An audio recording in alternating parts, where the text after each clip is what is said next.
Quand on parle d'élevage de cailles, on a souvent l'image d'un petit oiseau facile à élever, discret, qui pond des œufs sans trop de complications. Et c'est vrai. Mais quand on s'intéresse un peu plus à leur reproduction, on se rend compte qu'il y a pas mal de particularités, parfois assez surprenantes, et surtout utiles à connaître quand on décide d'élever des cailles. Donc aujourd'hui, on va pas revenir sur les bases comme l'alimentation ou l'installation, parce que j'ai déjà fait des vidéos sur ces sujets-là. Je vous propose plutôt de voir ensemble 12 choses que vous ne saviez peut-être pas sur la reproduction des cailles. Des choses qu'on observe en élevage, qui sont intéressantes à connaître pour mieux comprendre cette espèce, largement sous-estimée par les éleveurs amateurs. On va commencer tout de suite avec les conditions indispensables à la reproduction. Comme chez beaucoup d'oiseaux, la reproduction chez les cailles est directement influencée par la durée du jour, ce qu'on appelle la photopériode. Et quand les jours rallongent, le cerveau stimule la production d'hormones reproductives. C'est ce qui relance progressivement la ponte chez les femelles et l'activité sexuelle chez les mâles. Chez le mâle, ça se traduit notamment par le développement des testicules qui peuvent représenter jusqu'à 2 à 3% du poids corporel en période de reproduction. C'est juste énorme en fait pour un animal de cette taille. Cette augmentation permet de soutenir une production importante de spermatozoïdes. A l'inverse, quand la durée du jour diminue, toute cette activité ralentit. La température joue aussi un rôle. Même avec une bonne durée d'éclairage, des conditions trop froides peuvent freiner la reproduction. En pratique, ça explique pourquoi la ponte et la fertilité chutent souvent en hiver si les conditions ne sont pas adaptées, notamment en termes de lumière. Deuxième point, le chant du mâle, qu'on entend très facilement dans un élevage, et il est directement lié à son état hormonal. Chez la caille du Japon, il est principalement déclenché par la testostérone. Un mâle en pleine activité reproductive va chanter régulièrement, plusieurs fois dans la journée. C'est généralement un bon signe, ça traduit un mâle actif, stimulé et en condition. À l'inverse, une baisse nette ou un arrêt de chant en pleine période de reproduction doit attirer l'attention. Ça peut être lié à du stress, à un problème de santé ou à des conditions d'élevage qui ne sont pas adaptées, comme un manque de lumière ou une baisse de température. C'est pas un outil de mesure précis, mais ça reste un indicateur intéressant du niveau d'activité globale du mâle. Troisième point, l'accouplement. Si vous avez déjà élevé des poules, vous avez sans doute remarqué que le coq a un comportement assez ritualisé. Il tourne autour de la poule, il parade un peu, peut faire traîner une aile sur le sol avant de monter sur le dos de la poule pour procéder à l'accouplement. Chez la caille du Japon, c'est différent. Le mâle ne fait pas vraiment de parade, il s'embarrasse pas avec les préliminaires, l'accouplement est rapide, direct et souvent assez brutal. Il cherche pas du tout à impressionner la femelle ni à attirer son attention. La plupart du temps, il agit de manière opportuniste. Dès qu'une femelle est à portée, hop, il intervient. Concrètement, il va attraper la femelle au niveau de la tête ou du cou pour la maintenir, puis il monte sur son dos. L'acte en lui-même dure seulement quelques secondes, mais il peut être répété de nombreuses fois dans la journée. C'est un comportement normal chez cette espèce, mais c'est aussi quelque chose à surveiller de près en élevage. Parce que cette fréquence, justement, elle peut poser problème. Si le ratio mâle-femelle n'est pas équilibré, certaines femelles peuvent être sollicitées en permanence jusqu'au harcèlement, ce qui peut engendrer de l'épuisement et du stress, parfois au point de bloquer la ponte. Il faut être attentif aux signes d'usure, plumage arraché sur la tête et le dos, zone dégarnie, parfois même des petites blessures. Et là, il y a un vrai point de bascule à connaître. Dès qu'une goutte de sang apparaît, les autres cailles peuvent s'acharner et une situation banale peut dégénérer en comportement agressif collectif. Le même phénomène peut parfois être observé chez les poules, mais chez les cailles, tout va beaucoup plus vite. Quatrième point, la mousse des mâles. Autre particularité chez les mâles cailles du Japon, la fameuse mousse blanche qu'on peut observer au niveau du cloaque. Si vous avez regardé ma vidéo sur le sexage des cailles, vous savez déjà qu'en appuyant doucement au niveau du cloaque, une mousse blanche peut apparaître. On peut parfois aussi observer cette mousse blanche dans les fientes des mâles adultes en période de reproduction. On pourrait croire qu'il s'agit simplement de sperme, mais c'est pas tout à fait ça. Cette mousse est produite par une glande spécifique, la glande proctodéale, qui est bien développée chez les mâles matures actifs sexuellement. Elle joue un rôle important. Elle accompagne les spermatozoïdes lors de l'accouplement et améliore leurs conditions de survie dans l'appareil reproducteur de la femelle. Elle facilite aussi leur mobilité, ce qui augmente les chances de fécondation. C'est un véritable support biologique. Pour l'éleveur, c'est aussi un indicateur intéressant. Un mâle qui produit cette mousse de manière visible est en général un mâle actif sur le plan reproducteur. Mais comme toujours en élevage, on ne se base pas sur un seul signe, on regarde aussi le comportement, l'état général et surtout les résultats réels en incubation. 5e point, le stockage du sperme chez la femelle. Un point souvent mal connu mais vraiment essentiel en reproduction chez les cailles, la femelle est capable de stocker le sperme. Ce stockage se fait dans des structures microscopiques situées dans l'oviducte, au niveau de la jonction utéro-vaginale. On les appelle des tubules de stockage du sperme. Après un accouplement, tous les spermatozoïdes ne sont pas utilisés immédiatement. Une partie est conservée dans ces tubules, où ils peuvent rester viables pendant une dizaine de jours, parfois même un peu plus. Ce phénomène existe aussi chez les poules. Ensuite, à chaque ovulation, une petite quantité est libérée pour féconder l'œuf en formation. Concrètement, ça veut dire une chose très simple, même en retirant le mâle, les œufs peuvent continuer à être fécondés pendant plusieurs jours. Et ça, c'est un point crucial en sélection. Si vous changez de mâle ou si vous isolez une femelle pour maîtriser les croisements, les premiers œufs que vous allez obtenir ne correspondent pas forcément au nouveau mâle. Il faut attendre que cette réserve soit épuisée pour être sûr de la paternité.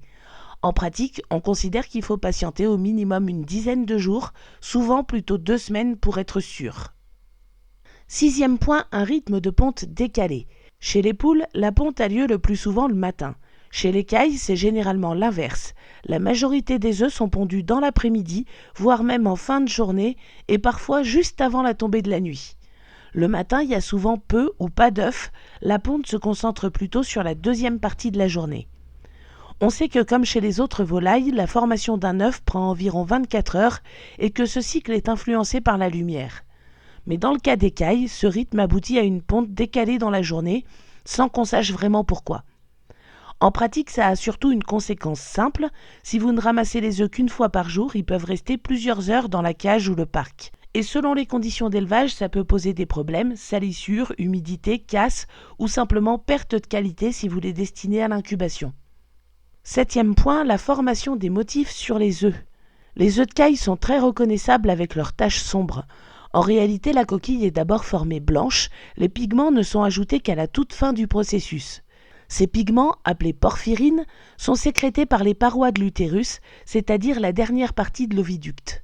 Ils sont déposés juste avant la ponte, alors que la coquille est déjà complètement formée et durcie. Concrètement, ce sont les contractions de l'utérus au moment du passage de l'œuf qui vont appliquer ces pigments de manière plus ou moins marquée. C'est ce qui crée ces taches, ces marbrures, parfois très contrastées. C'est aussi pour ça que chaque femelle a souvent un motif assez reconnaissable, avec une certaine régularité d'un œuf à l'autre. Mais bon, il faut quand même rester prudent avec ça, c'est pas une méthode fiable à 100% pour identifier la femelle qui a pondu les œufs, surtout en groupe. Entre les variations naturelles et les femelles qui ont des motifs proches, on peut vite se tromper si on se base uniquement là-dessus. Point numéro 8, les œufs anormaux. Il arrive parfois de trouver des œufs nettement plus gros que la normale. Chez la caille du Japon, il s'agit le plus souvent d'œufs à double jaune. Ils apparaissent généralement chez les femelles jeunes, en début de ponte, ou lors de déséquilibres ponctuels, par exemple liés à l'alimentation ou au stress. Ces œufs peuvent être consommés sans problème, mais ils ne sont pas adaptés à l'incubation. Le développement de 2 embryons dans un même œuf n'aboutit pratiquement jamais. Il est d'ailleurs assez courant chez les jeunes femelles d'observer des œufs atypiques en début de ponte. Trop petits, à coquille plus fragile ou à double jaune. C'est pas inquiétant en soi, le système reproducteur est encore en phase de réglage, et tout se stabilise généralement en quelques semaines. En revanche, si ce type d'anomalie devient fréquent ou durable, il faut chercher du côté des causes possibles, notamment l'alimentation ou les conditions d'élevage. Point numéro 9, un instinct de couvaison très réduit. Chez la caille du Japon, l'instinct de couvaison est généralement très faible.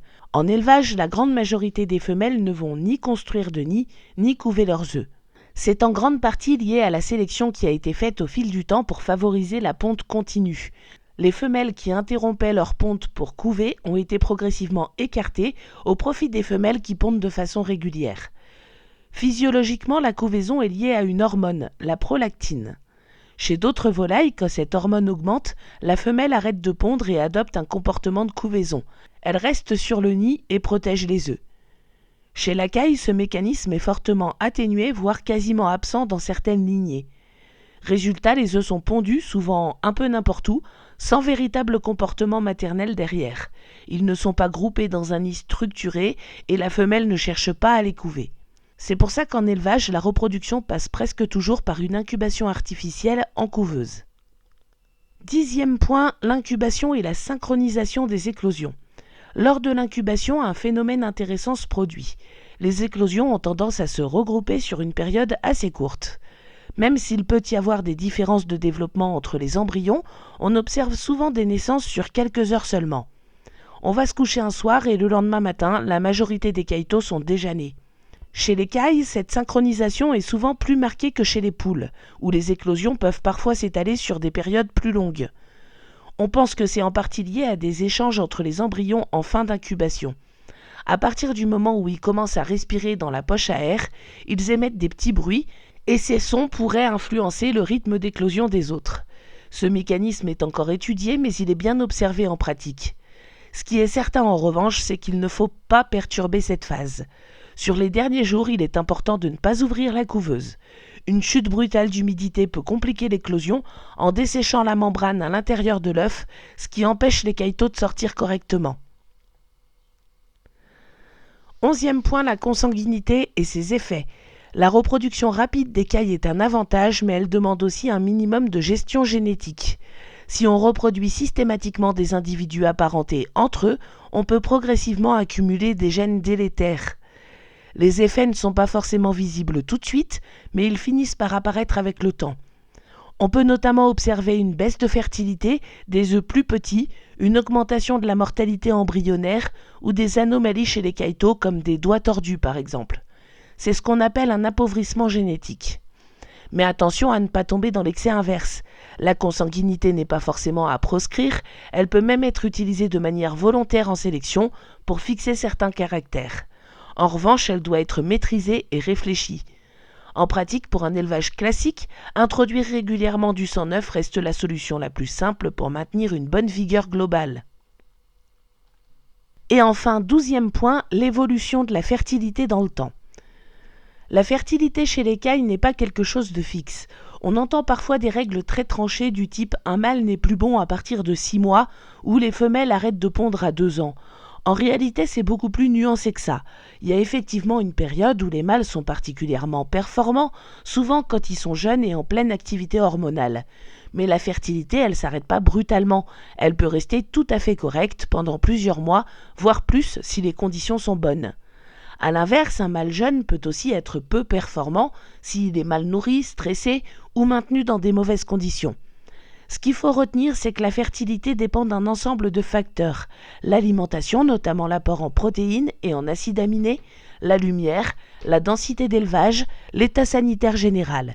Et surtout, le seul indicateur vraiment fiable, ce sont les résultats.